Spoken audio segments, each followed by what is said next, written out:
In the heart of Paris there stands a great cathedral, Notre Dame. It is old and majestic, with tall towers that touch the sky. The walls are covered with carvings of angels, demons, and saints. Each stone seems to hold a story, whispering secrets from a time long past. The bell tower, high above, watches over the city like a silent guardian. This story takes place in the 15th century, a time when Paris was full of life and change. The streets were crowded with merchants, beggars, and noblemen. It was a city of beauty, but also of struggle.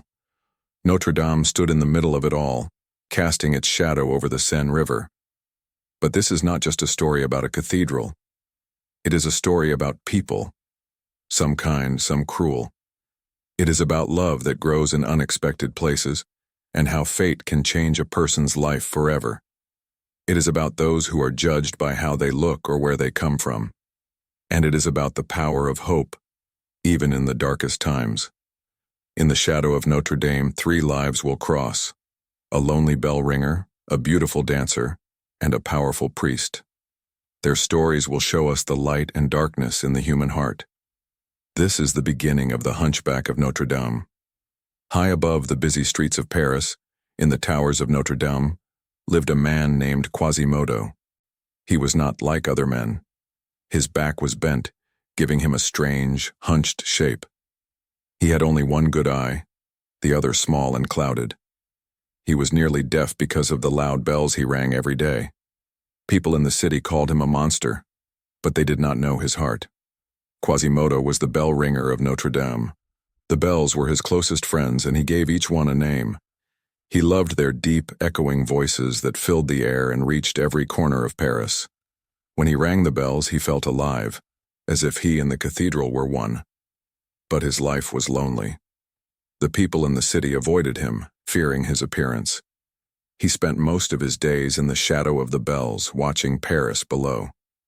The cathedral was his world, his home, and his only source of comfort. To Quasimodo, Notre Dame was more than just stone and glass. It was his protector, a mother that sheltered him from the harsh world outside. In the lively streets of Paris, there was a young gypsy girl named Esmeralda. She was beautiful, with dark eyes that sparkled like stars and long, flowing hair. Her skin was warm and golden, kissed by the sun. When she danced, it was as if the world stopped to watch. Esmeralda's movements were graceful, her feet light as she spun and twirled. Her voice, sweet and clear, filled the air with songs of joy and freedom. People gathered around her, enchanted by her beauty and charm. Beside her was her little goat, Jolly, who could do clever tricks like counting numbers or wearing a tiny pair of shoes. Together, they brought smiles to everyone who stopped to watch. Esmeralda was more than just a performer. She was a free spirit, full of kindness and courage. She cared for the poor and offered help to those in need. But her life was not easy. Many people did not trust her because she was a gypsy, a stranger in their city. Still, she carried herself with pride, unbothered by their whispers and stares. Her beauty and freedom caught the attention of many, including those who would change her life forever. Among them were Quasimodo, the lonely bell ringer, and another man whose love would bring both hope and despair. In the quiet halls of Notre Dame lived a man whose mind was as sharp as his heart was dark. His name was Claude Frollo, the archdeacon of the cathedral. He was a man of great learning, knowing much about science, medicine, and philosophy. Many respected him for his intelligence and dedication to the church, but few knew the storm that raged within him. Frollo had taken in Quasimodo as a child, rescuing the deformed infant left abandoned at the cathedral's door. At first, this act seemed noble, a sign of his compassion. But over time, Frollo's kindness faded, replaced by cold authority. To him, Quasimodo was both a servant and a secret, a shadow of his own twisted soul. Frollo was a man torn between two worlds, his strict devotion to God and the desires of his human heart. When he first saw Esmeralda, dancing in the streets, he was struck by her beauty.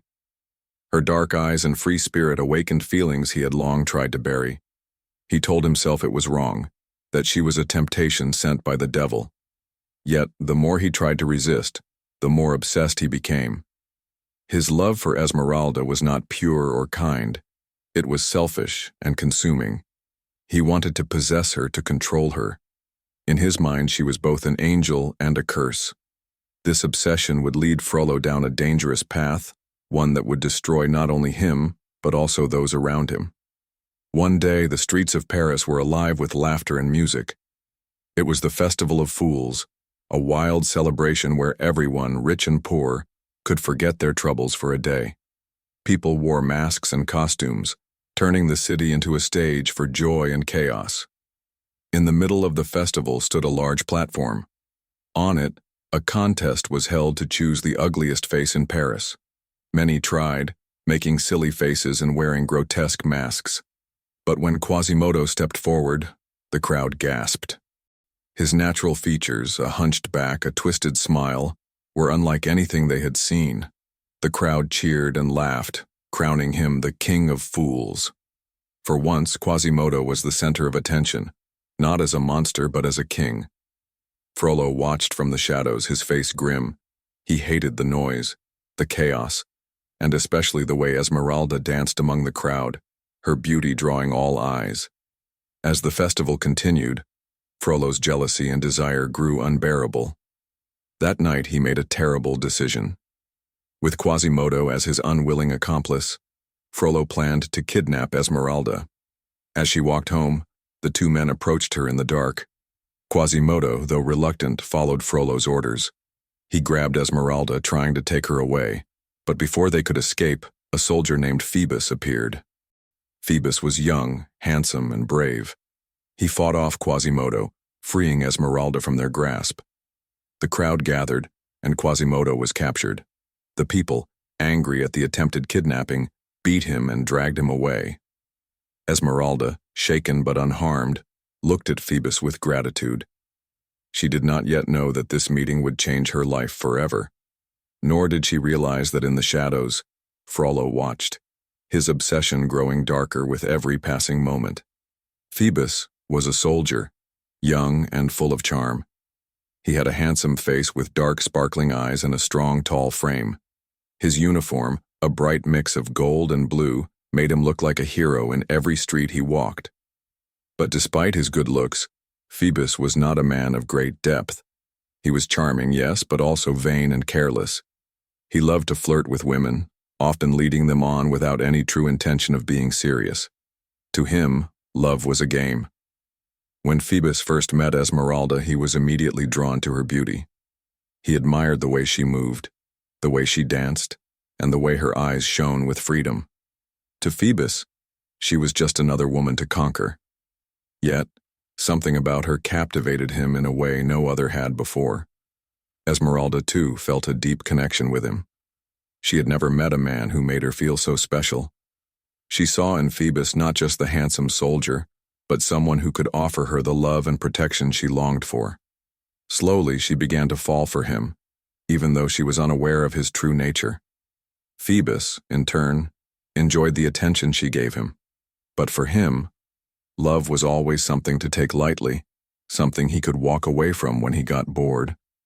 As their relationship grew, Esmeralda's feelings became stronger. She believed that Phoebus might be the answer to her dreams of a better life, a life free from the judgment of society. Little did she know, the events that were about to unfold would change everything. The city of Paris was filled with whispers and rumors. Esmeralda had been accused of a terrible crime, the attempted murder of Phoebus, the soldier who had once saved her. It was a shocking charge, one that no one could believe at first, but the truth was far more twisted. In reality, it was not Esmeralda who had tried to kill Phoebus. It was Frollo, the jealous priest, who had stabbed Phoebus in a fit of rage after Esmeralda had rejected him. Frollo blamed Esmeralda for the injury to Phoebus, but he made sure the evidence pointed to her. The court was filled with anger and suspicion. Esmeralda, scared and confused, stood in the courtroom, unable to defend herself. She tried to explain the truth, but no one believed her. The judges saw only a poor, foreign gypsy girl, someone who had no place in their world. Her beauty worked against her, for many in the court believed her to be a temptress, a woman who had lured Phoebus into danger. As the trial went on, Esmeralda's heart sank. The evidence was stacked against her. Frollo, with his power and influence, made sure that no one questioned the accusations. He sat in the shadows, watching with cold eyes, knowing that this would be the end of her freedom. Finally, the judge pronounced his verdict. Esmeralda was guilty. She was sentenced to death by hanging. The news hit her like a blow, and she broke down in despair. She had no family to speak on her behalf, no friends to help her. She was alone in a world that had never accepted her.